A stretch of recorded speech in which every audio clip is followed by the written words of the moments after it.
All right, it's that time again. Friday night, a little bit earlier, but we had to catch y'all when y'all a little bit more awake because today we got a special episode for you guys. This is the Dog Pound presents Unleashed, episode 6. Is it 6? Is it 6 right Yeah, now? 6, dude, 6. Okay, Yes. we on a nice little roll right now. Okay, we getting in the groove.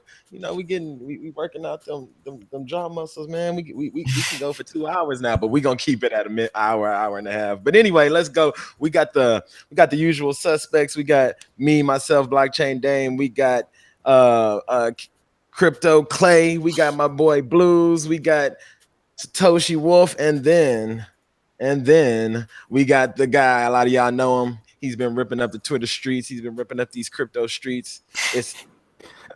It's crypto cred. There we go. Give it up for my guy, Yo, what's crypto up? cred. Thanks for having me, lads. What's going on, man? I think you know what? I think the introductions just get like more grand, like every episode. I'm Yeah. running out of man. Yeah, episode 10 is going to be a fucking nightmare. We'll do an anniversary for you. Get to come do that one as well. Yeah, man. But yeah, we got Maine joining in later. I don't know if he's already in, but you know he always likes to pop in and something he's doing his he's blowing up the charts right now. But anyway, so what's up, Crypto Cred, man? What's going down? Cred? I'm actually a big fan of yours. I'm like a crypto fan boyed out by you sometimes. Right. Man, I'm in your Telegram, and you be having the Telegram jumping, bro, with all of the good calls. I see you on Twitter. I watch your YouTube videos. Like, man, so what was the inspiration behind this besides actually, trading crypto? I don't have a fucking answer to that. I genuinely don't. And it's something I've been thinking about for like the last probably 2 or 3 months, where I was burning out every fucking week thinking, why am I doing this shit? And I'm yet to come up with a coherent answer. And on a Friday midnight, or Saturday now, technically, I don't think I'll have a better one.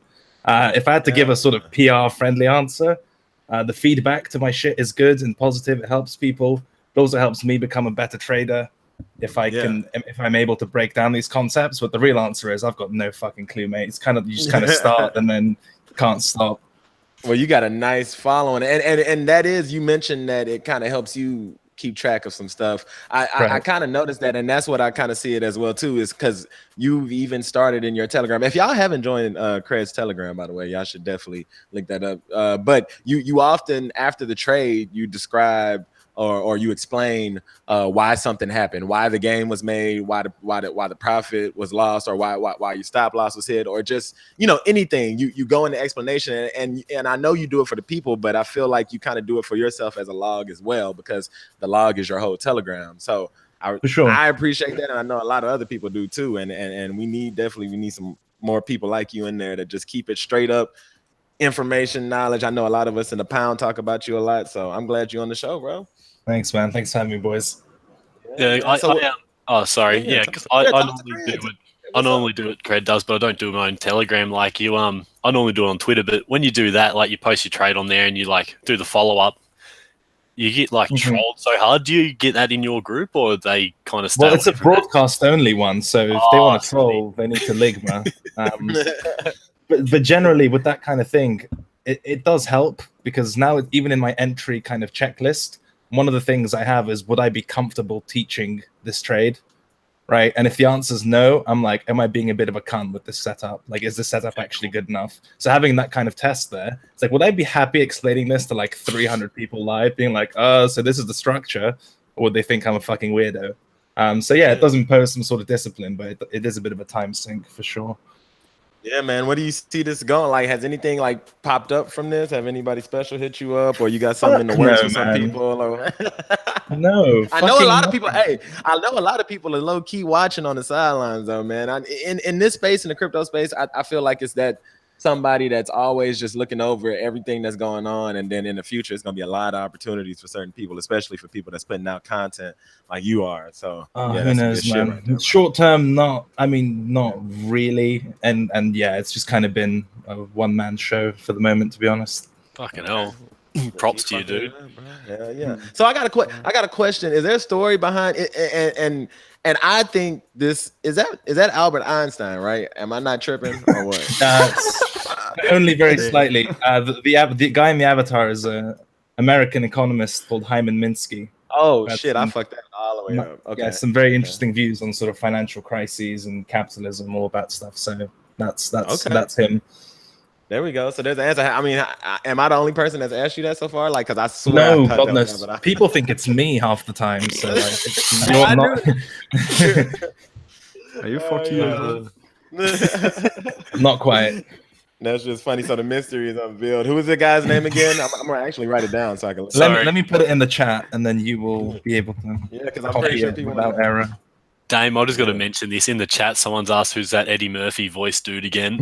Hey, that dude, hey, you know what? Props to him because he was in here the last time we did the show watching live. So whoever that is, big ups. Yeah, they asked that question last time. Whoever that is, big ups to you. If it wasn't you, well, thanks for remembering what was last time because that means you were in there. So hey, that just means we got some reoccurring visitors, and I'm gonna keep that retention, man. Retention, bro. Let's go. So let's move on. So let's get into the show a little bit. So we have our first segment that we do. You know, we always dropping the news on you. We always telling you what's going down in the crypto space other than price movement. And we got a couple of interesting topics today, guys. We got one good thing and one not so good thing. So the first thing I want to talk about, as you may know, last year, I forget what time last year, or maybe it might have been even earlier this year, Google and a bunch of other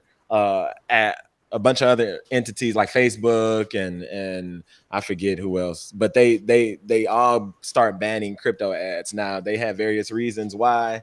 A lot of people can have all of these theories why they really did it, but they said one of the main reasons why they did it was to prevent scam, fraud, blah blah blah. Well, now a couple of days ago, this was September 25th on a Tuesday, Google decided to end its ban on cryptocurrency ads, but only for certain kinds. So I'm as I read in this earlier, I think they have some kind of filter or some kind of policy that these ads have to adhere by in order to be deemed as okay to be posted or whatever. But Google is all about the ads, right? And I guess one of the question is no, it was ads, not ads. I know Google is all about the ads too, but we keeping it to the ads anyway.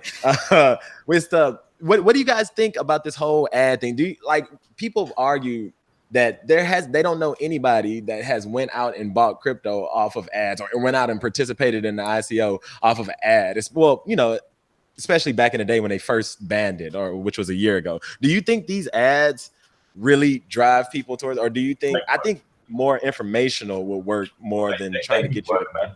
I've done a lot of work in internet marketing for There we go. So yeah, while these ads don't work for us, because we come from like a different crowd, and the people that we're associating with, especially on Twitter and whatnot, they're a little bit more clued up and they have different, I guess, avenues to get their information about these ICOs. But those ads, man, they do work, and you track it down to the click. So whilst they're not going to work for us, they do work. And when they did ban it, because I was speaking to a few ICOs, it did really, I guess, hinder these ICOs raising money, because our sort of space, everyone stopped investing in ICOs, right? Because we sort of had a bit of an idea where the markets were going, and then not being able to access the wider community or some of these mom and pop investors that are sitting at home. It really did, I guess, give the ICO market a bit of a hit. So it is a good thing that they're coming back. It will definitely help the markets pick up a bit. But yeah, they do work. They do work. Where are they? Because I have not seen any ads when I'm on Google. Like, I don't know where the fuck they are. You know what? Every time when I see one, it's always like the shady ass ones. It's always like, make 450% off of some coin, and it's like always some shit that you just know not to click. You know what I'm saying? It looks like some viruses or some shit. I've never seen an interesting one that I was just like, you know what?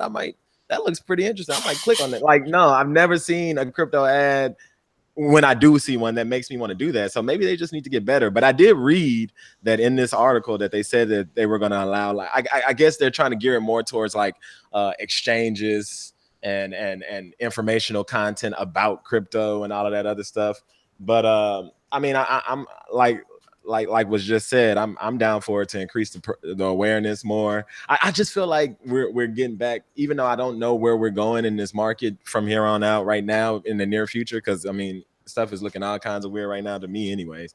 But I do think we're going back in that circle of where like it's creeping back up, and the awareness is starting to hit in waves again. I think it's like a wave, bro. It's like, you know, like when you I won't get into that.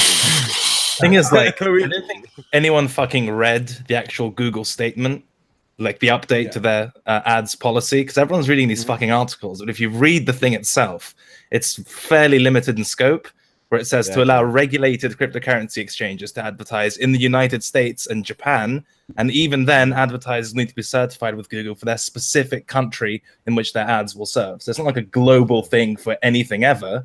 It's quite specific sort of actors, regulated cryptocurrency exchanges, whatever the fuck regulated means. And there's quite a strict jurisdictional element to it as well, being like sort of registered with certified with Google for the specific country where you want your ads to serve. So, like, I think this news got overblown so much. We're just fucking desperate at this point. So OneBroker wouldn't be approved then. Oh shit! Look, he pops in unannounced, asked that question. Man, but the good thing is, I'm glad you brought that up, because we actually are going to get into that next. But so I'm just curious, have you guys like ever been walking down the street or wherever y'all guys at and just seen an ad for, other than like a weird ass, scary ass like Bitcoin sticker on the gas pump or some shit? That happened to me a while. Like I got a story about an ad. I was in a pretty hood area. Right by me. I'm talking about like ain't nobody over there using Bitcoin. I know that for sure. Like anyway, I'm over here and I'm pumping gas, and right below the gas pump, I see a Bitcoin sticker. And like it was that, so you know, I kind of cracked a smile, but it was more about like where it was at. And you know, I'm starting to see more shit like that frequently in person. So I mean, I think they may work better than I don't know. I think if you could just get it out there into like where people are seeing it physically all around, then I think that'd be better too. But if this is one of those things, if people know about it, they know, and if they don't know, they'll find out real fucking soon, right? Right. So let's move on to the next one. Let's talk about OneBroker. First of all, how many guys do you know of? You don't have to say yourself or whatever that used OneBroker, because it was pretty fucking popular from what I remember.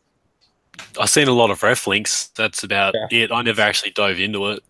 Well, you didn't use it that much. Well, I got the info from one of our guys in the Pound, and you know, we have a non-crypto related channel where we talk about, you know, other trades and stuff other than that's outside of crypto. And a lot of people mention OneBroker. Well, I went and made an account, but I never used it. I just looked around on it and all of that stuff, but I never used it. It looked pretty cool. It seemed smooth, whatever. Well, yesterday, the SEC has been on the fucking rampage, right? The SEC is over here fucking shit up. Anyway, they came in and they said that, hey, look, OneBroker, you got to shut all of that shit down right now. They actually were said that it violated some, you know, they got it according to the SEC's complaint. OneBroker solicited investors from the United States and around the world to buy and sell security-based swaps. So if you guys don't know about OneBroker, can anybody give a nice little short description of it? So I don't want to fuck it up. Well, like, what did they allow you to do? You can essentially trade traditional markets with Bitcoin. Yeah, there you go. So forex, stocks, all of that stuff, and it's essentially. They also have a social feature, like you can copy traders' trades. I don't think that was the legal issue there, though. I think no. The legal issue was them allowing people to trade the swaps without going through any kind of KYC process or anything like that. Yeah, that's one of the biggest reasons why people don't transition from crypto to forex and stuff like that. Is you got to be a real person. You can't just like sign up for a site and all of a sudden start making tens of thousands of dollars. Getting 30 pips. You gotta send in your address and stuff like that. And it's very common for like any sort of FX broker, like stock broker that you want to use. Like, you got to prove your address. You got to send in ID so they can tax you. I just signed. I just signed up for another one last week, and they just keep fucking calling me, trying to like, oh hey, do you need a help? Like, need a hand with anything and shit like that. It's so annoying, bro. Yeah, man. And then so this is the point with this. I saw. Well, first of all, I know of some people, and I'm pretty sure you guys too, that actually had funds on OneBroker when this happened, because they don't give you any kind of fucking warning like, hey, we about to shut this shit down. you just go to the website. Hold on, what's the website? Like what is it? OneBroker.com, I think. and then it just comes out with that tacky ass SEC like paint job. Yeah, I it's had like one of those, you're a good kid, don't come to there. school tomorrow. So, Maine, did you say you had 10% of your portfolio on there? What? 10%. Try 100. No, I had some over there, but luckily, I think maybe because I'm in Canada, I was able to get it off. As soon as I saw all that stuff go down, I went on there yesterday and I withdrew it. Yeah, one of the guys I follow on Twitter who's Australian said that he had no dramas getting his off either. Yeah. Sorry, that just sounded so euphemistic.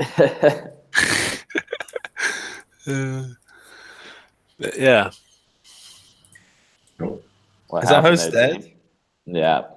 Yeah, just I think the SEC just came and picked him up. oh, he actually is dead. Shit. I have a question for you, Cred. Yeah, go on. So I've been talking to some people about you before. Oh, Jesus Christ. What a way to It's not okay. Yeah, what the fuck? Don't worry. But so my thing about you is, so obviously we've got some really great traders out there. Obviously yourself, Trader Main, a few that come to mind. But one thing that sets you apart is your ability to take all this like really complex information and break it down in a very easy to understand way for people. And that's not an easy thing to do. It's really not. Like, people can be super skilled at something, but not be able to teach it. Yeah. I'm curious, do you have a background in training or teaching, or how did this come about? No, I don't, is the simple answer. I guess it just comes to how I used to learn and how I still learn to this day. Like, even for like school, university, all of this shit, I'd always try to just condense it to first principles and then just make that work. So I guess it's the same here, that you get the fully detailed version, and it was always quite natural to me to kind of boil it down to kind of make a summary of it, if you will. And I guess that's carried over. But to answer your question about any type of formal background or experience, no, none at all. Okay. And what about the trading side of things? Is this all self-taught? Did you? Yeah. Okay. How long have you been doing it? Like, literally about a year. Shit, that's impressive. That's impressive. What's your IQ, man? Must be super high. You're pulling this shit up. I'm working towards triple digits. Hell I'm yeah. gonna get tested again next year. Bro, that was weird, bro. I tried to go to the SEC site. just took you down. They took me down, bro. Did you see that? Oh, this shit is real. You know what? I am never going to OneBroker again. Like, they can have it. I don't want nothing. I don't want none of my funds off of there. I don't want anything. Y'all got it, bro. The FBI, y'all got it. Anyway, so what I was trying to say, I'm sorry about that, guys. We had a little trip. The Feds watching. Anyway, so what I was saying is they don't give you any warning. They just shut the shit down, and no matter what kind of funds. I know people that had some funds on there. I don't know how much or whatever, but they can't get that back. So now, first question is, do you guys think that they'll ever get that back? Well, the funds are safe, is what I've been told. Yeah, they definitely safe. But I mean, I know that once, what was the Mount Gox settlement thing where whoever had their funds on there, I know that they didn't end up getting their shit back, or did they? Still haven't. I mean, I personally had like 5 Bitcoin on Mount Gox back in 2013. And they gave you shit back. But I got like I applied. There's like a link on their site that you could click, and it says, hey, fill this out. And it was like, a 40-page document all in Chinese. And at the time, like, Bitcoins were worth like $200. So I was like, probably not worth it. In hindsight, just like my trading, 2020, I wish I would have tried a little harder. But right. Yeah, that shit sucks, man. So yeah, we had it. I just want to, and I know that that's not the only thing that the SEC is cracking down on. I saw something about today where they were saying something about how the U.S. were going to be completely banned from doing ICOs in general, which I thought we already were anyway. So like, I don't know where that news came from. Maybe it's just a resurgence of some previous posts. But yeah, man, they coming down and they cracking down. And some people even feared that BitMEX may be next. What do you guys think about that? I would love for them to take Arthur down. Oh yes, I would too. Fuck that guy. Yeah, because I mean, nobody does a KYC for BitMEX. They just, but I mean, I know of people that do things to get around. There's really no guard on it at all. So I play on big. What's going on, Dave? Yeah, the SEC is taking over your feed. Something's going with the computer, dude. Yeah, maybe give it a close and a go. But yeah, like as much as it's like kind of like counterintuitive, like, you know, people are all against regulations, and that's one of the things that makes crypto great. Like until we have more regulations and, you know, more like legitimate exchanges and things of that nature, there's never going to be that like true adoption that I think a lot of people want. So like this is par for the course, like this is part of it. But you know, if we want to not have, you know, exit scams and ICO scams and all this shit, it's going to take, you know, stuff like this happening. So I still think we're a long way away from, you know, a lot of this being, you know, considered I don't know, fully, I guess so much of it is so gray, like a site like BitMEX, like some of the practices, as much as you can make a bunch of money on there, it conveniently goes down, like, you know, during the biggest moves, your orders don't execute, shit like that. Like I don't have those kind of issues when I'm trading the FX market and things like that. So, I mean, there's positives and there's negatives. Yeah. Do you reckon the good outweighs the bad for BitMEX? Oh, definitely. Yeah. Well, if you can trade, yeah, but if you true. If you capitulated on altcoins and decide it's a good idea to try leverage trading, then you probably disagree. If you don't know what you're doing, a site like BitMEX is so much more dangerous than like a legit FX broker. This is financial advice. Right. Also, BitMEX does do some very light KYC for their heavier clients, like people who have a bunch of money on there, trade really big size, are known to have undergone some KYCs. They're not like totally oblivious, but as general practice, like the elite class for that shit. Like, cause I don't even see where they just send you like a secret email, like, hey, bro, see you getting money over here, bro. You got to correspondence. Yeah. It's all quite. Yeah, that's another level. The top 1%ers on the credit name may be on that level. That'd be like reaching 100 and getting a letter from the Queen. Yeah, right. You getting a letter from Arthur, like, hey, bro, I see you getting that money. Now we got to make you go through that KYC. And it's like he comes out in a weird ass suit. Anyway, So look, going on to the next subject. It is called Talk That Alt. Like talk that talk, but talk that alt. All right, no. Sometimes, you know, we gotta keep it real. We gotta keep it real. Names are gonna improve the more of these we do. Ah, shit, man. I'm trying new shit out, bro. I'm just trying to feel the groove. You know, I'm just trying to matter of fact, feeling the groove. Do we have any questions in the chat right now? Well, I think one of the first questions was what got cred into crypto? Yeah. Okay, there we go. Yeah, let's hit on with that. It was very boring. It was, I first came across Bitcoin in like 2015. I got paid in Bitcoin for doing some work. But then the actual interest was around the fork last summer when it was in the news and how the price was dying because everyone thought the network was going to die forever.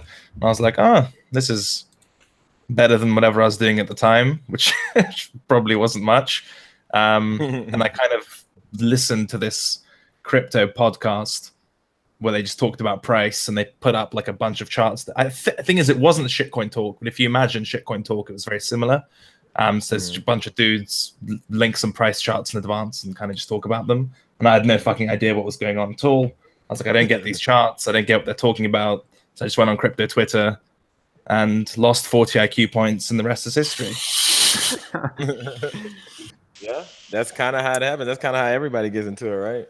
Right. Start losing shit. I think it's pretty funny how like you start out, you're like following all these big accounts. You're like, oh, these guys must know what they're doing, and then like the further you follow, you're like, they don't even have a fucking clue. Like they're just as clueless as everyone else. and then a year later, you're on a podcast with all of them. Yeah, that's funny as fuck, right? But nah, so speaking of those, I think there's a lot of different ways. Somebody actually paying you in Bitcoin, that's legit as fuck. That's pretty sick. He kind of I mean, money laundering, beautiful.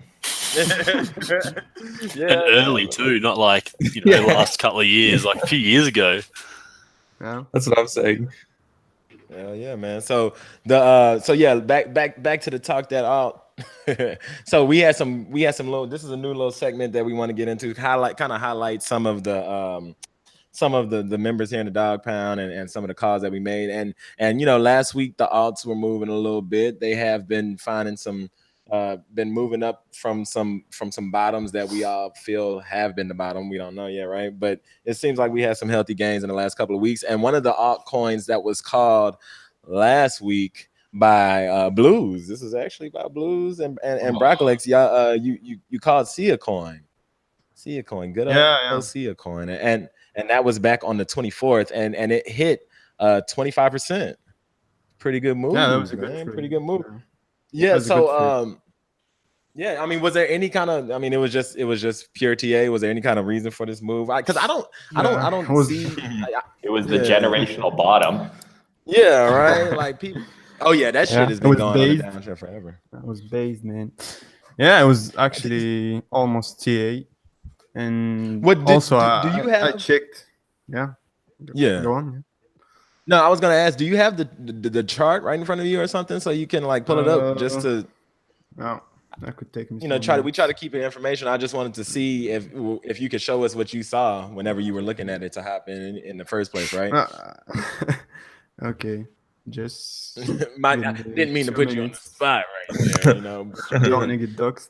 I just want to give a quick shout out to Blues. Like this past 2-3 weeks, he's been killing it with the alts. Actually, to be fair, that's what I'm saying. I'm trying to see what he see. I'm trying to get him to put that chart up there. I'm trying to get my Blues on. He's also become an XRP maximalist. So shit, we're about to talk about that. Actually, that was on the list on that talk that we'll get into that right after this. But Ripple went on a rampage. Matter of fact, we can talk about that a little bit. Blues, take your time while you pull that up. Okay. Let's talk about Ripple, man.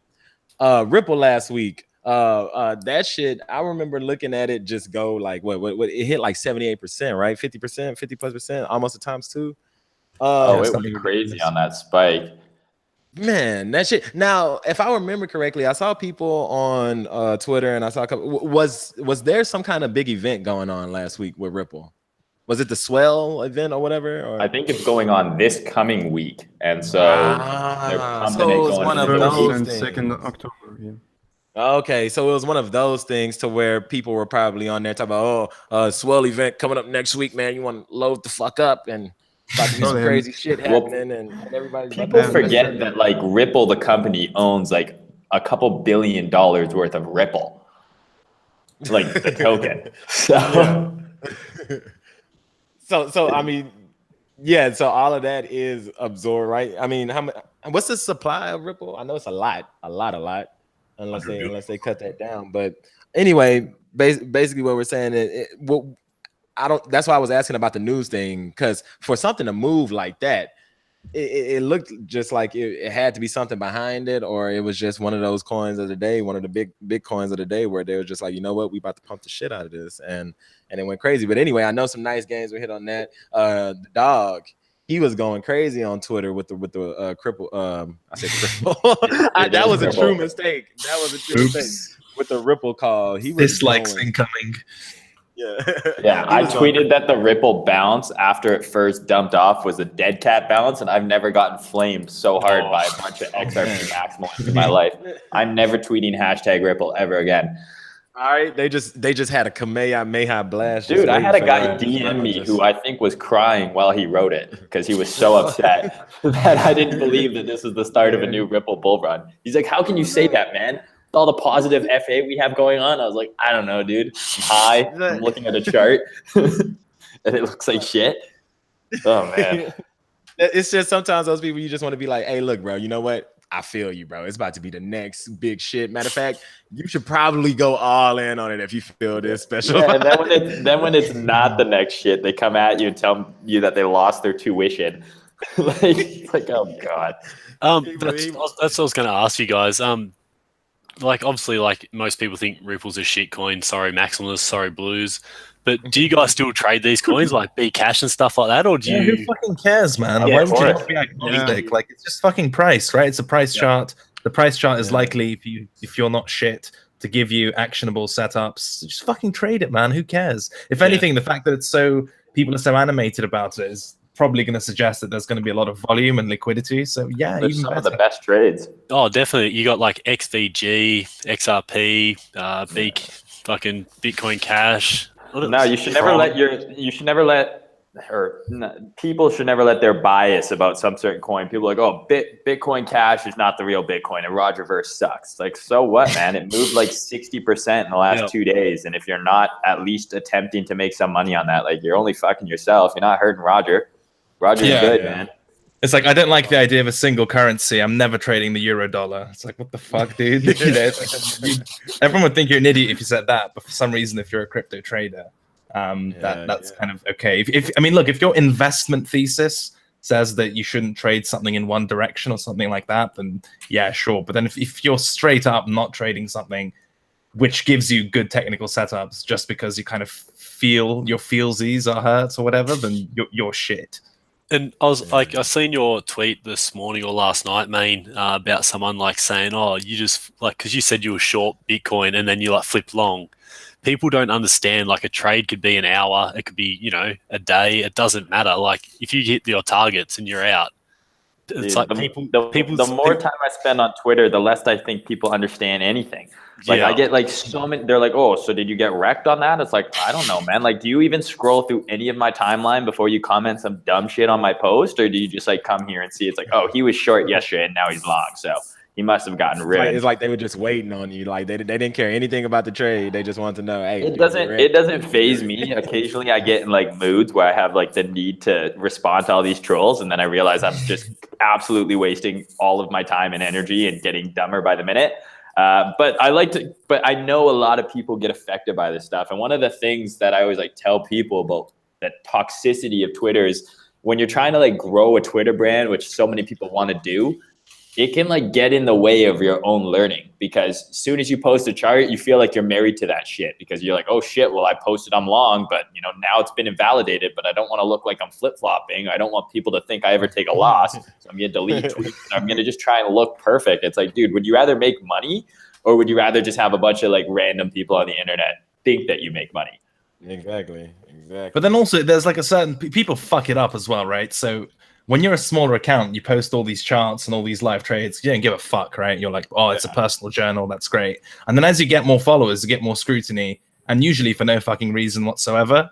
And so then those same people who are like, oh, thanks for posting all these charts, then fucking complain that, oh, you got wrecked on this call, blah, blah, blah. They give you shit, and then they complain that, oh, these big accounts don't post charts anymore. It's like, why the fuck? What the fuck do you think changed between that time, right? Like, especially what pisses me off is like, I know Flood, his attitude on Twitter isn't like for everyone and shit, but even that as an example, people assume that if you're in a trade and let's say I'm long 6,500 and price dumps to 6,000, at 6,000 people will be tweeting like, oh lol, you're wrecked, not realizing that if I'm long 6,500, as in the example, it doesn't mean I'm just going to hold that long until it goes to fucking zero, right? And maybe you will because your position size is small enough that a $500 drop's not going to screw you because you understand. In most cases, these guys, if they're in a trade, they have a pre-allocated amount of risk for that trade. So if they get stopped out, regardless of, ignoring slippage and all of that shit, they likely lost 1 or 2% on the trade. While you're a fucking egg on Twitter thinking they're down like 50% just because you didn't know how to use a stop loss. It's just so ridiculous.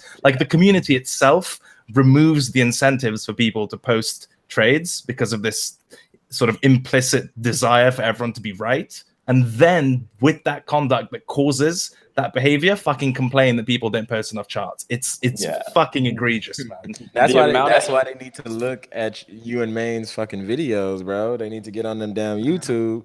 Dude, but like a guy like Flood has posted a ton of great educational content on risk management.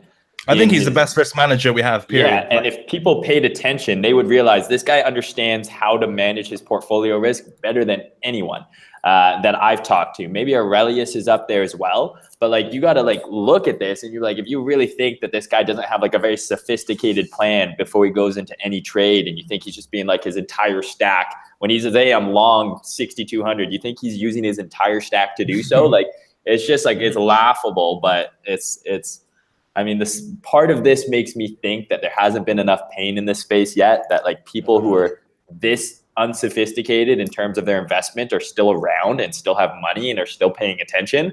Makes me think that it's just like not over yet. Maybe I'm wrong, but I'm like still holding on to that. Still too much dumb money in the space for this thing to be done. Yeah, you gotta keep shit like that in the back of your head, even through all of this. Dude, I'm telling you, when the first crash happened in 2013, like I deleted Twitter. Like I deleted everything. I never wanted to see a chart again. And I kind of thought I knew what I was doing.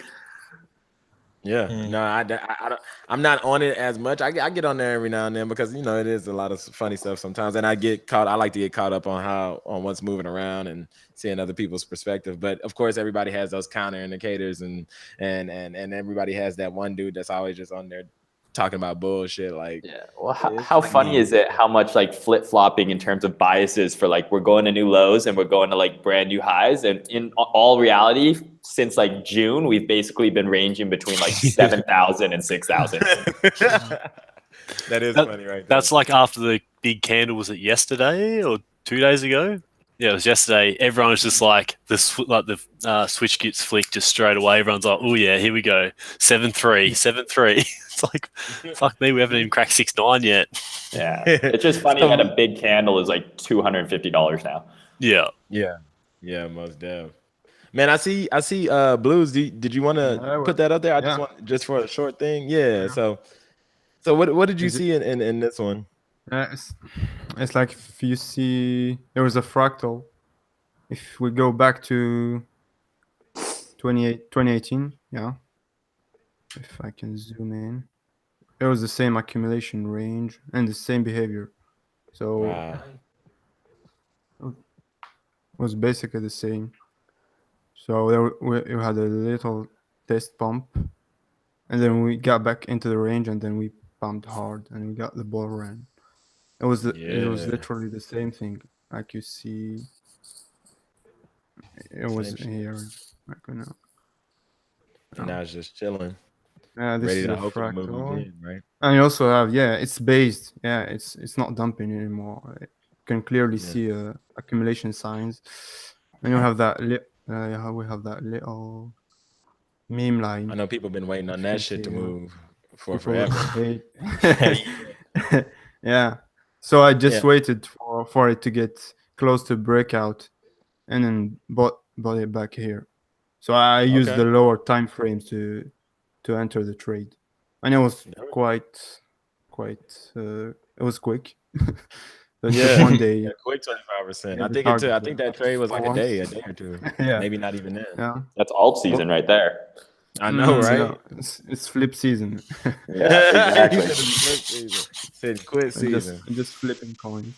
That's why I don't get people like, oh, alt season. I was like, why don't you just focus on like the 5% of the time in an altcoin's life when it's not going down, and just be like stoked on that, as opposed to like trying to like be like, oh, it's the next alt season. It's like, no, it's not. Trying to catch it. Well, it's because there's an answer to that. It's because that's the only way a lot of people made money in this market, where everything was going up. Like literally everything was green every fucking day. And so that's kind of how they made their money, and haven't developed their skills since then, right? So alt season is like a fucking necessity for them, because they're like, well, I don't have the tools or the desire or whatever it is to go out and look for, 20, 30% trades on like individual coins. I need everything to go up so I can make money by refreshing Blockfolio. So that's kind of at least my understanding of where alt season comes from. It's literally out of necessity by people who've never made money from this market in any other way. Yeah, most definitely. And then another one that's been moving all week is Electronium. Have you guys ever heard of that? I mean, I missed that one. Yeah. yeah. So that one has been just. Can you pull up that Blues? Just pull up that chart. Yeah. What exchange is that on? I don't know if it. Well, that's the thing. I think it just got listed Yeah. on KuCoin Oh, wait. not too long ago. KuCoin. Ian Bellina ambassador. Did anyone see the photo of him with two hotties in his clothing range? Yeah. What a legend. He a crypto pimp. This guy's getting like a bunch of money from like Patreon. Yeah.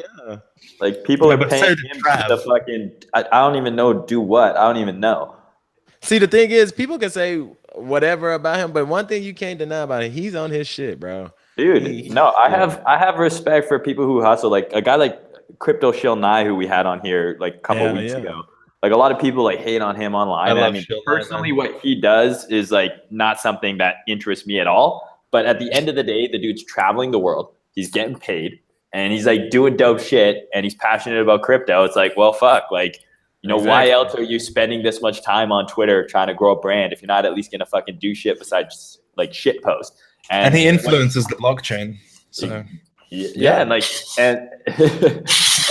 a lot of like these old, you want to call them OGs or whatever, but these big accounts from the first bull run who have just kind of like stuck around on Twitter and now they all have 50, 60, 100K followers, but these guys don't do anything. They're just on there just like shit posting all the time. They have this huge following and it's like, I don't know, man. For me, it's like as long as you can hustle and you're happy with what you're doing and you're making money, it's like, who's anyone to talk shit about what you're doing?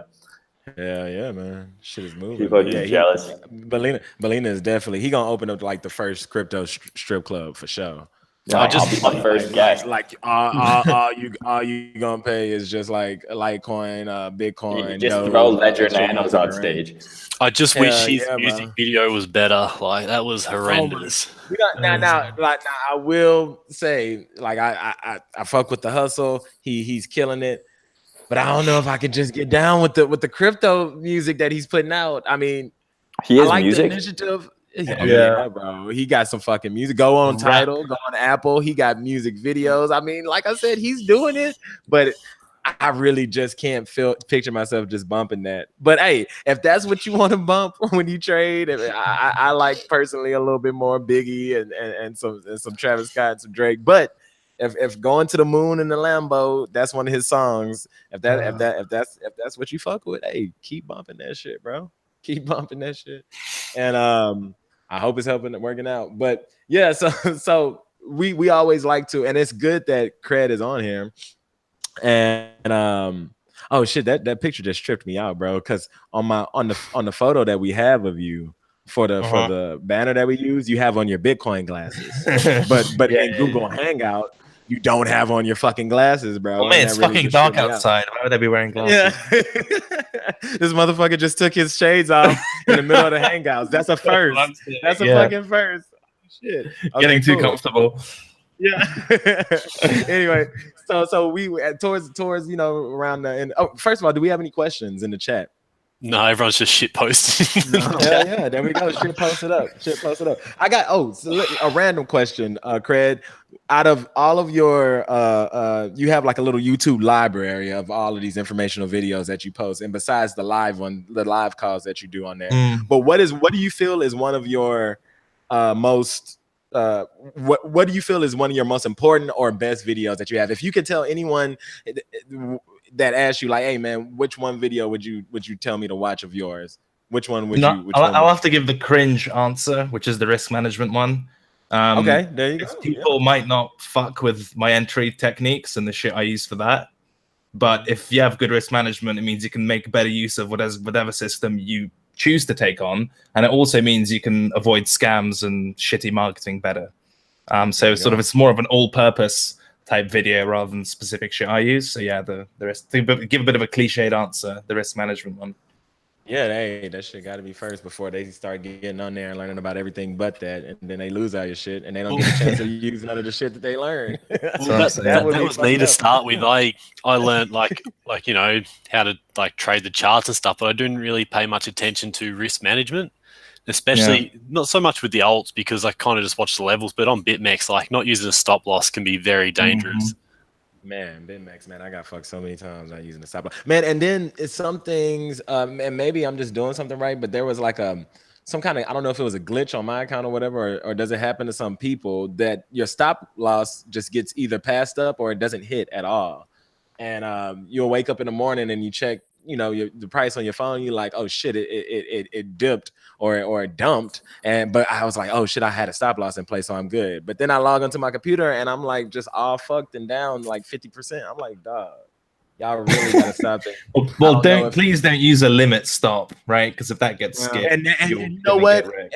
Matter of fact, I might need you to fly over here and come check that for me, bro. Right, yeah. I'll fly over just for that, bro. Yeah. Just to make sure you click the right fucking button. Well, of course, we're gonna go through some lessons. Like if I need some free crypto career lessons because I know you're charging like $1,000 for those private lessons. Oh yeah, dude. Yeah, bro. I'll pay for the flight. Well, look, my clients don't complain because they signed it in. Because I'm pretty sure they banking, man. But so the next thing we do, we got Maine and we got you here, Cred. So can we get that BTC watch, man? Are you ready to drop that on us or what? Yeah, buddy, for sure. Hang on, let me open up BitMEX so I can follow this trade. Yeah, right. No, hey, you guys remember with absolute certainty last video I said something was gonna happen, and that shit played out. So. And you know what? Real shit. Whenever he does these things, I have a little notepad on the side, and whenever he talks about like a price level, I'm like, oh like, shit, let me write that shit down. Like I'm writing down price level. Leave your limit orders as he fucking speaks. Yeah. But yeah, he always does. Yeah. Cool. So yeah, we're still on the same fucking spot that we've been in for what seems like forever. So I've got the exact same levels. I've deleted a bunch of shit here just to make it a little bit cleaner. But in reality, we're still below this, 6,800 block or pivot, whatever you want to call it. And as you can see, it's worked really well as, kind of an area that price is just fluctuated around. So nothing has really changed for me in terms of getting more upside. To get more upside, we're going to need to see a close through the 50% of this zone. And that's what I said, like maybe in the last podcast, was if we close through 66.12, which was like the top of the range or whatever, or something like that, we would see this level met. But unless we broke through 68, 68.18, we were going to dump off. And I posted that on Twitter. And then when it happened, I shorted it. People were like, oh, hindsight. And I'm just like, giving up. But regardless, like it's the same shit here. So we're at the level again. This on the daily, this is a low, a high, and a higher low. Like there's no doubt about it. And there's, definitely a chance that we could take out this high. But again, unless we close through the 50% of this level, we're not going to go higher. And to me, I'm kind of watching these two candles together would form like another pivot or another block. So that would be the next area I would expect to find resistance, just like we did up here coming into this level. So generally a good area to watch is kind of the last dip or last bearish candle before a top. When price comes back through that, there's oftentimes going to be a chance to resell on a test of it. So it happened here. So we had this last down candle before the top. When we nuked through it, yeah, this took forever, but I mean, look at the payoff when it worked, right? And so we could see a similar thing happen here, and the same thing happened here, right? We had the last bearish kind of candles before this top. When price came back up to it, that's a good opportunity to look for a sell.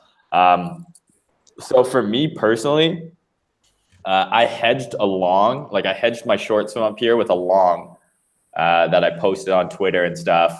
I said, if this level holds, which is the 50% of this daily block here, so we have the down candle before the up move that broke market structure here. And, the premise is simple. I mean, this is my favorite setup, is when you have a low form and then a high, and then you assume that if you're thinking bullishly, that this will form a lower high or a higher low, within this block.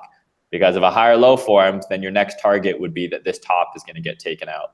So I think the levels are basic here, right? I think for more upside, we need to create a higher high. Like this doesn't look great, but as long as we can break this high, there's no reason why we can't go higher. Again, have to see a daily close through 6818 before that happens. On the downside, this is my invalidation level, basically. I would like to see this red level hold for another bounce up, because then on the daily, it would look much more like just kind of an up, a down, and then, an up, and hopefully make a higher high. But, I would not be surprised if just through the weekend, low volume, we just see some sort of range form right in here. Could be as simple as that. So for me, I like that we're holding this block here. As long as we hold above 6364.8, as long as we don't get a daily close through there, there's no reason why this thing can't go a little higher. So you could arguably buy dips, in this block. I wouldn't just say, blindly buy it now, wait for it to come down. Like this was a viable dip here, because, what level did this spike into here on this stop run? 6,521. If you guys remember that range, the eternal range, what is the top of that range? Like literally just peaked right into the top of the range and then bounced, right? So all of these levels still matter, and like it can get messy on your chart, but when we're in the same area for so long, like this range high is still relevant, as you can see. So for me, I'm actually still in a portion of my short. I closed out my hedge long. I didn't even close it out way up here. I think I closed it closer to like 6,600. I closed it around this red line a little bit higher.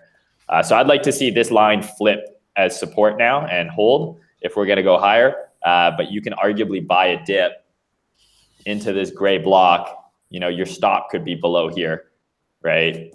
Your stop could be below here, and you target here, and it's going to give you a pretty good RR trade if you get in there. Let's say we don't get down there, your stop could be like here. So there's lots of opportunities to get long here on a pullback, expecting this high to get blown out, and this high obviously now as well. But for me, I don't think I want to see price come back down here, ideally, unless it's a wick and it gets bought up really quickly. If we get below this 6,364 level, I think you're going to have an opportunity to buy on a retrace. Whether it's this level gets broken, you could buy on a retrace here and sell this, or you can wait for confirmation and the low that is formed. Why the fuck does this keep happening? Are you saying I'm not as good of an educator as Cred because of all my swearing? I swear so much, man. Just not in videos. This is true. This would be like a more confirmed buy, right? So you wait for the breakdown to happen, and then on the retest, this is confirmation when the low that forms here gets blown through, right? So that's for shorting just like straight up here. That could not work. This could just be a deviation, and we could, see it come right back up. So if you want to be safe, you wait for the retest to be confirmed by the low that is formed there to get broken. And that's how I trade ranges as well. Like if you look here, we had a range form up here when we got up to this area the first time. I mean, let's call this maybe the range high to the range low here. So kind of hard to see, but this is just a deviation, right?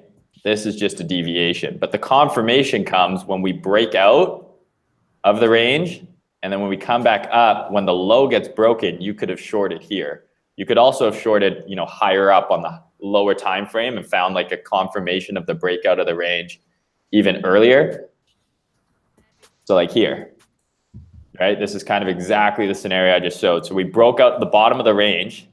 Until this low is taken out, price could have just shot right back into the range. So you wait for the retest. Look, it retested the range low literally to the pip, to the fucking pip. And then it broke down, and you could have just shorted the breakdown here, which is the break of this low, right? So I like generally myself, unless I'm doing the trade that I kind of just showed you for the hedge long here. Oh God. Unless I'm doing like one of these kind of trades where it's like I'm anticipating a higher low to form, I will jump into this trade knowing that the RR is pretty good. Like you enter, I don't think I entered right there. I think I waited. I entered on the lower time frame on this 4-hour block that formed within the 1-hour block, right? So I entered here. and my stop was here, like down here. You could have had a looser stop too, and you target up here, right? I mean, that's not the greatest RR, better right here. But that's kind of like an anticipatory trade, but you can also wait for confirmation, right? You can wait for this higher low to form, and then you can buy the next retest. So I would suggest doing the same thing up here, or depending on whether price is going to continue up, wait until there's confirmation, and then you can buy the next move. So if we're going to go down, you don't have to just short the absolute top of it. Like if we're going to go down, we're going to clear out all of these lows. So you can buy a retest on the way back down. But to me, price action is pretty simple for the next little while here. I think we're going to see ranging through the weekend here. And I have, an invalidation level on each way. My stop on any shorts that I'm in are at the 50% line here. And in profit at this, I've already profited at this point. So if I get stopped out, it's no big deal. So I have a stop here on my shorts because I'm not really looking for longs personally, but I think a long can be justified anywhere kind of at this red line or even back into this block. As long as we hold this level, we can see a continuation. But to me, I think the temperature of Twitter is already so bullish. And I kind of talked about that in the last podcast. I said, watch, like, I think this was when we were recording the last podcast. Correct me if I'm wrong, guys, but is this run up? And I told you guys, I said, everyone online is super bullish right now, going right into resistance. And it's like a perfect opportunity for everyone to get wrecked. And that's exactly kind of what happened. Like everyone got dumped on here again. And then everyone was calling for 3K down here. So not surprised to see the same thing happening here. I do think how many fucking times can we test this level before we break through? But for me to want to get in the long, I'm going to want to see a break above this level. And then I'm going to want to see a break above that 2-day, I'll call it a breaker. But you can call it whatever the fuck you want. I want to see a break above this level. I was talking to someone in the pound yesterday about this, and they were saying, I said, if we close above like 6.9, then we've got a higher high. And he's like, no, it's not. I was like, what the hell? Well, it is. And then he was I like, also saw something. oh. Yeah, I saw y'all talking about that too. I was a bit more drunk, and it just done my head, and I was like, I have to fucking stop this conversation now. But I also saw somebody was saying that can you bring up those VPVR, those bars on the side, whatever. Are you asking me to use an indicator, bro? No, because it's something I wanted to show you. Allow it, mate. Like trading is going to crash. Is this it? I think it's that. And if you zoom out to where it was some lows all the way towards like in the 4,000 range, a little bit lower, and I think it was Keoed, right? He made here some. Yeah, it's going down in those. Maybe even lower than that. I don't know why it's not popping up right now. I don't know how to use this thing. So it's all good. But no, he was saying something about everybody knows what those bars are the volume and all that stuff, right? Blah blah blah. But he was saying that at one level the bar was, I think it was close to like around the 4,000 mark, and the bar was all the way out just as much as it is around this area, but it was a big gap in between. In the 5,000, 4,000 range too as well. And he was saying like, love that shit, those volume gaps. Yeah. And he was basically saying that, do you think that the people that bought down here are just, slowly selling or, distribution, whatever the fuck you want to call it, at the top, where we're in that range that we're at right now, because it had the same type of volume trading going on, right? I don't know. I cannot authoritatively say that is something that might happen, but to me, anyone who bought down here is probably selling up here, not down here. That's what I was thinking too as well. But I mean, it looked cool when he was talking about the shit, but I was probably high half the time when I was looking at it anyway, and I thought I was in the twilight zone. I mean, listen, it would be super nice if it like came down and like retested these levels, but it just almost seems too easy to me. Like that, it would just like come down and touch here perfectly, and then a new bull run would start. But that's the key to the ignition. I don't know, man. I just this whole like demand zone has been tested so much, and just the fact that each bounce has been weaker, right? Coming out every time. I forget who showed me this initially, but it was like a great analogy. It's like, think of it as like dropping a ball, right? And then eventually the first bounce, and then it just gets weaker and weaker and weaker, until eventually it's not moving. And that's kind of what you see happening here, right? The first bounce was the biggest. It's a weaker bounce, a weaker bounce, a weaker bounce. But does that mean this is the bottom, and now eventually this is just going to get drawn out for another 3 to 6 months, and then another bull run starts? It's like maybe. But tell LeBron to come bounce that fucking ball, bro. Wait, what was that mean? Was that financial advice you just said? That the bottom is in? Yeah. Yeah, write that one down for sure. 3 to 6 Come months. find me in the seashells if it doesn't work out. I'm about to take out loans because I know in 3 to 6 months I'm gonna be good, bro. Yeah, no, it's funny. In Canada, they stopped allowing you to use Coinbase on your credit card because I think so many people were just like racking up their credit cards like crazy trying to buy crypto in December. But to me, I mean, there's just still so much upside pressure, and like every bullish move we have has been knocked back by a faster, more powerful and violent down move. Like, this to me is like bearish. The fact that there's this, grind up with retest, nice retest all the way. And then, literally in one day, it was all eliminated. Someone just pulls the rug from underneath everyone's feet. It's so good.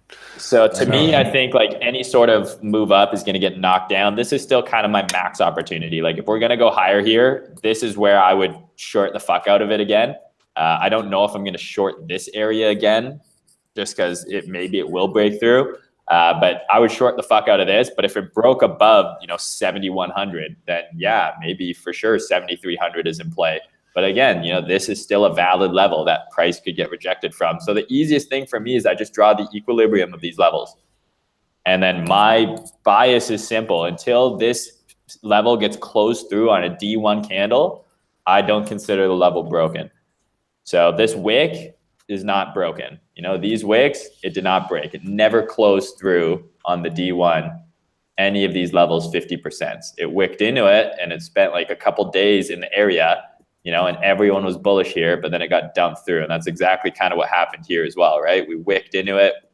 Next day, wicked in, and then we dumped off. So we'll see. But, long on pullback, sure. Anything above 6.3, 6.4 to me, more upside could be coming. But at D1 close through here, we're going down. D1 close through here, we'll go up a bit. And kind of anything in the middle is prime area to get chopped up. So be careful. Yeah, man, that shit was yeah. No, I like that whole the level speak that you speak of, and the whole the equilibrium thing. It makes it easier to see things whenever you do that. Whenever you have those levels within the block like that. And Ripple is not necessarily going anywhere quite yet. I mean, we'll see. How dare you? No, don't say this shit, man. Ethereum calls, man. What do you see on Ethereum? Because I saw you going crazy. Giddy blues. Ethereum, I think I made a nice call on Ethereum the other day at 208. And then after the Ethereum one, my bad, but I think the people want to see you go back to the Ripple one after this one because sure. Yeah. So like this Ethereum, look, this is the exact same price action as Bitcoin, right? We have a daily block, we have a high, and then we have an anticipation of a higher low forming, right? Exact same. So that's exactly what I mapped out here. I said, okay, we got a D1 block. This must hold level is the 50% of the block. And if you notice, like we wicked into 50%, closed above, wicked into it, closed above. So to me, you could have longed Ethereum as long as that level held. And then where am I targeting? I mean, the first place you target is kind of old highs, right? Or this, this consolidation before the dump. I guess you could call this like a supply zone if you're like not an ICT person. And that's the first target that I had. That's why I got that red line. To me, this key level is basically just this swing low. Because if this swing low gets broken down, I think we're fucked. But I mean, what you have here, right? Like simplify your chart to a line chart. You have an uptrend fucking forming here, right? So, there's reason to be somewhat bullish right now, but this level needs to hold for this high to get taken out. And if that doesn't happen, we're going to go down. So Ethereum, the key level is 208. As long as we don't close the daily below 208, I think we'll stay above. Otherwise, I think we're going to go sub 200 again real quick. And Ethereum's like just more fun to short. I don't know why. I enjoy shorting Ethereum. Like it just gives me like a visceral like reaction. Because when that shit dumps, it dumps hard. Yeah, exactly. Yeah. So Ripple, I mean, I don't know, dude. To me, this looks like a fucking market cycle, like that has happened. Oh Like, man, yeah. Please do this chart. There's people like touching themselves on the. So like, live does view right this? now whenever- Don't touch yourself to my voice, there, people watching, please. Fucking weird. put it on. Just put Too it on late, mute too and look late. at the blocks. Like, does this like chart kind of not look almost like this chart? Like, I know this is obviously way gnarly of a move up, but you know, you want to talk about a fractal, right? Like a massive run and then a dump off and then a relief rally, right? So, you know, a massive run, a dump off, and then a relief rally. So we'll see on Ripple. I mean, to me, this is now going to be the resistance that you need to watch right here. Right? And then the support, I think I had a daily level or not even. I mean, this is crazy. This is like, I don't even know. So yeah, on Ripple, and then look, there's a nice consolidation here that you could like map out as saying, okay, well, it makes sense that it found support in this area. So, I mean, for Ripple to continue going up, like it's going to have to take out, you know, 57 cents and close above. So to get into it, you know, don't just buy the breakout. Like it will come back and it will retest these highs. It might not retest this red level, but if it breaks out, it will retest the highs here for sure. So there'll be an opportunity to buy on the retest. Don't just FOMO into it if it breaks 57 cents. But if it breaks 57 cents, closes on the daily, like there's no reason why it can't continue higher. But I could also see this being like pumped, you know, like I believe the people who own the company Ripple have like 60 billion XRP.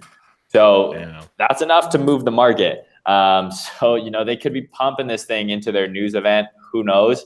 But yeah, that's kind of the level for, I guess, if you were shorting Ripple, this would be your invalidation level to me. And if you're longing Ripple, you know, these nice little equal lows here, like I'm very confident that there's a shit ton of stops under here of people who saw this pump and they want to buy it as a continuation.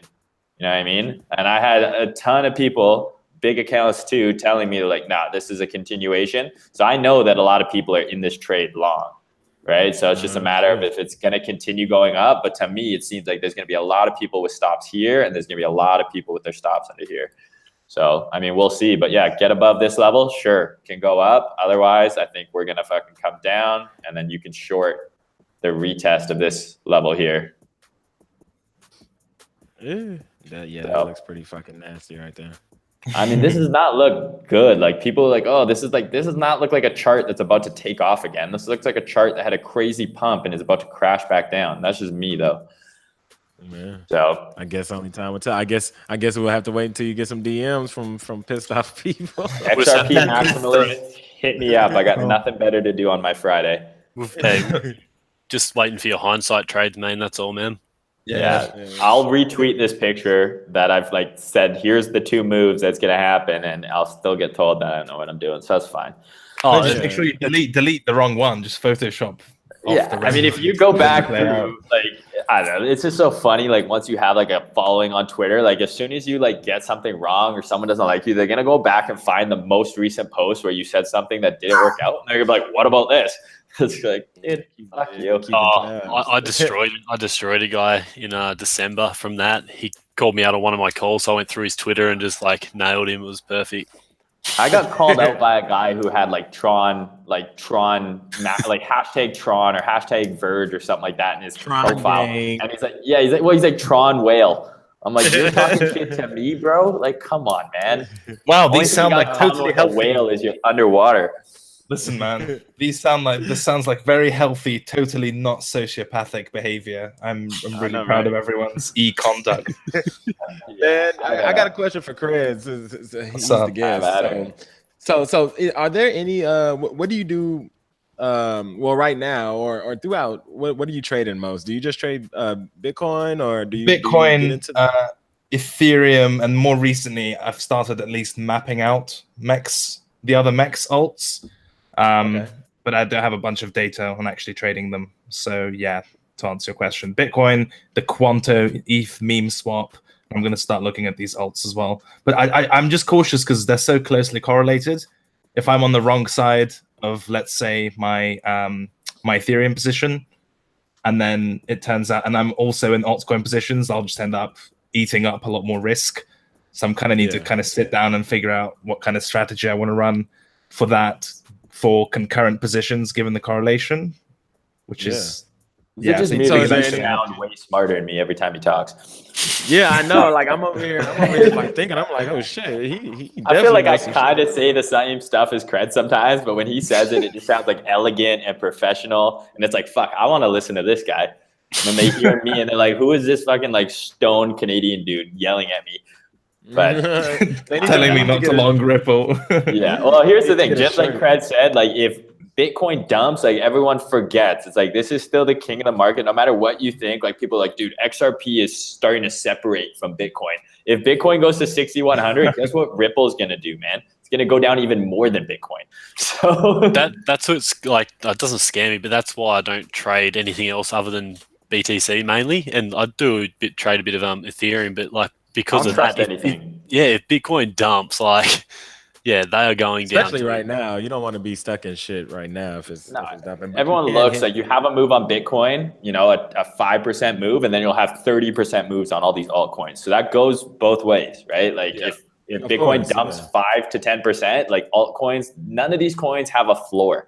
That's what people don't realize. Like, oh, well, this is the generational bottom. Like that's a meme, dude. Like these things can go down longer than you realize. So that's why I like tell people, I'm like, go into Forex, because then if you're trading the Euro USD, you can also chart the dollar, and they actually have like very cool correlation that you can play. And if the dollar's weak, you know, you can expect a long Euro USD. It's not quite as clear cut in crypto. So I'm very careful. I'm like you, Clay. I don't really trade anything outside of Bitcoin and ETH. But if any of these happens, I'll pretend that I did. Like in terms of correlation, you can times your position, but you can't fucking hedge in terms of correlations. So if you're bullish, and then ETH or whatever Bitcoin dumps off, and you've got positions in other altcoins, you'll end up like eating so much more risk. Like the upside is sure, if you fucking long everything and it all goes up, you've compounded. But the fucking downside is just a bit mental. Like if you're risking 6% per trade, like let's say I don't know about these correlations or whatever, I'm risking 2% per trade, and I've got position on like Bitcoin, Ethereum, and 2 other alts, right? And suddenly all shit's to bed. I'm not making any money, right? Because most likely because of how shit's correlated. And I ended up eating like a disproportionate amount of risk if I don't basically adjust for the fact that it's all going to go up or down together. So like you can develop strategies around it. Like, you know, if you map, what you can do is map out your major kind of Bitcoin, Ethereum levels. And if you get like a higher type, like basically a breakdown of support, or basically you get some sort of bearish setup, you can almost, some of the time at least I've been looking at it, blindly short the other altcoins on MEX, because no matter how good the level is, a lot of the time they will literally just fucking roll over. Not financial advice, obviously. It's just the kind of stuff I'm looking at right now. But yeah, I've got no solid strategy around that at the moment. This is financial advice. Euro USD is going to be a buy soon. There you go. Make sure you all know. Down. That was the Easter egg in this episode, motherfucker. That's it. Mark that down. Long this motherfucker. Send your money to OneBroker. Sign up. And then long the fuck out of this thing. Well, I'm gonna post a new OneBroker link. I'm gonna post a new OneBroker link on Twitter that we just. Well, everyone's saying to go to OneFox now, and I'm like, well, what the fuck? No, that just sounds like a scam. That sounds like it's about to get shut down tomorrow. Yeah. It's actually a shame that we don't have an exchange that offers you to have both a short and long position open, so you could hedge your positions. Oh, that'd be nice. True. Well, I guess is that normal in the traditional markets? Like whenever, it is. It's only like BitMEX. It's like Binance not having you can't set a stop loss and a sell.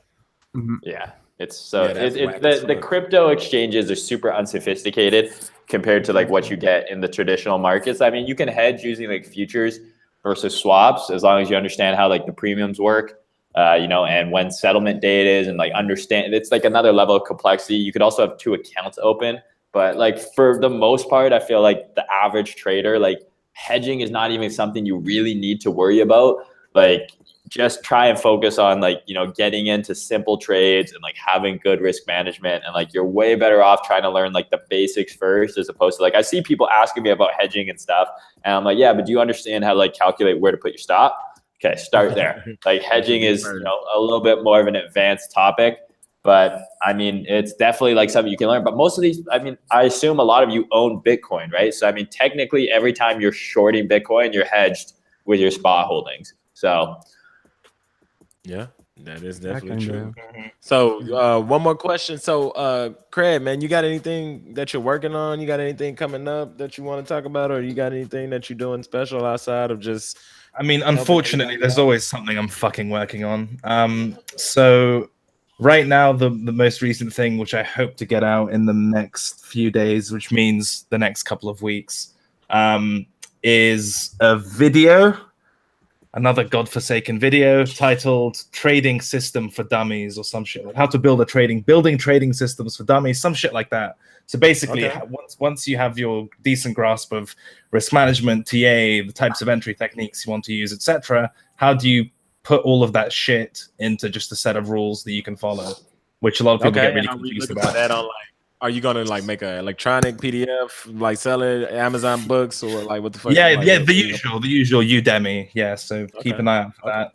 And then I'm also want to, in the month of October, but I probably shouldn't because I want to focus on trading in October. But anyway, at some point in the next couple of months, I want to release a supplement to all of, not a fucking creatine type shit, but you got the Bitcoin steroids. Are you ever tired after staying up till 6 a.m. staying on charts? Try out my supplement. Yeah, exactly. No, so it's basically because I've essentially finished my trading course, if you want to call it that thing now, because it's supposed to be a very basic one. It's kind of got everything I wanted on it now. You know, your risk management, your order flow, your support resistant, like all the basic shit that you need. So now that that's finished, I want to basically make a huge ass PDF, which has kind of supplementary and additional notes on basically all of the videos. And it's something to just bring all of them together into one kind of course. So like a long document with additional shit. So there's the next couple of things on my radar. Yeah, man, that shit sounds pretty fucking exciting. I ain't gonna lie, I'll be looking out for that one. Hopefully you'll post all of that information in your Telegram and YouTube channel and shit like that. That's right. Yeah, not particularly fucking covert with this shit. So yeah, you'll see it. Yeah, man. Well, that seems like we're about to wrap it up. It's about going on an hour and a half. So thanks once again, Craig. Thank you, Maine. Thank you, Clay, Toshi Wolf, and my boy Blues. Dog Pound, if you haven't came by yet, come by. We have a free area of the channel. Come by and join. We got, you actually can earn rewards by contributing to the Dog Pound, posting calls, charts, posting stuff, all of the stuff like that, Maine and Blues and all that stuff, dude. You can get paid for that stuff, man. So come on in on the Pound, join it, come chat with us. We all just chilling in there talking shit. But it's the weekend, bro. It's Friday, man. Let's go. Anybody else have something? And yet we're all here. Yeah, exactly right. Well, I made plans for my Friday night. I'm gonna be looking up Ian Bellina's music videos. Oh, hey, don't turn up too hard to that, bro. I don't want to hear any reports that you got lit and somebody just slid you a Quaalude listening to Ian Bellina and Crypto on the Moon and stuff. Don't take it too far. But he got the jams for sure. Don't blow out a sub listening to that. Man. I got blocked by Ian Bellina, man. You know I'm blocked. Got blocked by him? Yeah. Because I was talking shit. You was talking shit again. I talked some shit. You know he got hacked and his passwords were like on his Evernote unencrypted. Yeah. So he posted a picture while he was in Moscow. And I grew up in Moscow and shit, so I recognized it, and it was in the caption as well. And I commented saying, "Did you ever note how beautiful Moscow is?" Oh, and he replied in good faith, and like, "Oh yeah, it's beautiful." And then people pointed it out, and then he blocked me. Oh man, so he had some snitches on there. But I thought that was worth it. That pun was just, I was like, you know what, I'll take the block. walk with my head held high. You should frame that, like go to his page and it says, you know how it says you've been blocked, like put it in a frame and put it on his shit and be like, yeah, bro, I've been blocked for sure. That's what I'm saying. Yeah. I mean, I've blocked like 7,000 people or something, so I'm not one to throw stones from glass houses kind of thing. That's so many. That's a lot. Yeah. But It means I I can tolerate Twitter though. So the bigger my account gets, like the more I just block people rather than like try and talk to them. yeah, because look, if someone approaches in like obvious good faith, I'll engage with them. But it's Twitter, so there's no good faith, and everyone just wants to like have a go. So yeah, I use that shit. God, man. There's this Latino guy who's been posting on my stuff lately, and he keeps thinking I'm the one suppressing price. Like he's Oh yeah, I've seen that. he's like, oh, so shorting Bitcoin is the new hobby. It's like what? Like, bro, I'm just chilling. Making money is the hobby, bro. Yeah. Right? Like if I had enough money to move the market, like even a few dollars, like oh my god. Yeah, man. So now we gonna is anybody going to it's about to be October. Is anybody going to the World CryptoCon here? Yo, Maine and I are going, man. I will be there. I'll be there too. I'll be there too. Man. Man, you know what? I want to try to do a live version of this podcast somewhere. I might have to talk to some people to see if they can set that up. But I mean, Maine cool. told me he already has plans to dog pound in Vegas, but I don't think it's related to the group at all. So Slightly different. Might not be all too relevant. He said slightly different. Slightly different. But bottom line, for either scenario, I need one of those crypto shill 9 masks. So. Yeah. I got. You know what? I have. Well, no, I don't have the one that goes like over your face, but I got a whole like Scully with the eyes ripped out. But I don't think that's a good idea for me to start wearing that shit around there because I might not make it back, and I'm trying, and I don't want to get my ass jacked up in Vegas by the cops. So we gonna figure out something. But one thing I do know for sure is we about to be lit and it's about to be fun. A lot of shit. World CryptoCon in Vegas, October 31st through the 2nd. You know that's Halloween, y'all. Are y'all gonna do Yeah, it's gonna be nuts, man. Everyone should come, say what up. Happy to talk to anyone. Any of my haters, please come talk to me in person. Unless you're big, like, then don't talk to me. They gonna come dressed in like some Halloween costume shit, like a big ass. I'm gonna go as a ref link for Halloween, man. There you go. It's gonna be a dude. It's gonna be a dude dressed like Crypto Cred dude on his avatar. that shit would be funny as fuck. But anyway, mate. Yeah, there we go. Hey, bro, if you pulled up like that, I would die laughing, bro. Anyway, I would definitely know who it is too. I'd be like, "That's Albert Einstein." No, I'm just playing. For sure. Knows how to do. But anyway, thanks again. This was Dog Pound Presents Unleashed, episode 6. We will see you guys in 2 weeks. Have a good weekend. Peace. See you guys. Thanks for the episode.